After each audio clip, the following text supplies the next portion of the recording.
This is the strangest, most terrifying thing that has ever happened to me. I have to get this out there, in case I don't make it out.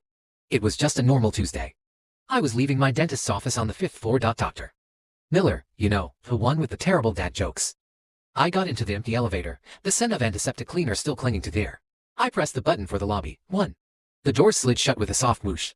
But it didn't go to the lobby. It started going down. I frowned, looking at the panel. The 1 was lit, but the floor indicator showed 432. Okay, weird. Maybe a glitch. But then it passed 1. The light for the lobby button flickered and died. The elevator kept descending. Gee. Then 1. Then 2. My heart started to pound a frantic rhythm against my ribs. This wasn't right. Garages don't go that deep. I jabbed the open doors button. Nothing. I hammered the lobby button again. The panel just stared back at me. The numbers dropping steadily. -10, -15. A low hum vibrated through the soles of my shoes. Felt old. Wrong. A smell, faint at first, like burnt sugar and ozone, seeped into the small space. 30. My breath hitched. I was trying to rationalize it. Some kind of deep storage. A secret government facility. My mind was scrambling for anything that made sense. 40.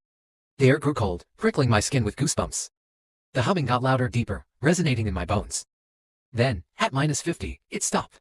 A shudder ran through the car, and a bell chimed, a cheerful, sickeningly normal sound in the suffocating silence. The door slid open. It wasn't a garage. It wasn't anything. It was a void.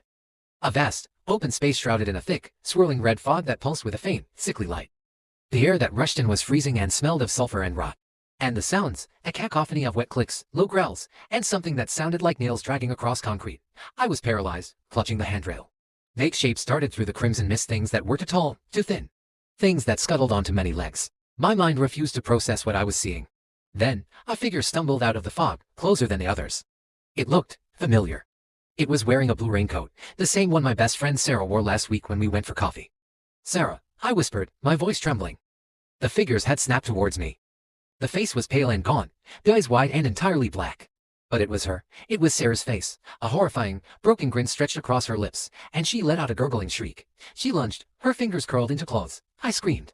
Stumbling backward as she slammed against the invisible barrier of the doorway, I scrambled for the control panel, my hands shaking so badly I could barely see. I didn't even aim. I just slammed my palm against the buttons, again and again and again, hitting every single floor. The doors started to close. Sarah's face was pressed against the shrinking gap. Her black eyes burning into me, her mouth still stretched in that silent, awful scream. The doors shut, cutting her off. The elevator is moving again, but it's not going up. The number on the panel is still dropping. -51, -52. I don't know where I'm going. I don't know what's down here, but I know one thing. I'm not alone in this elevator.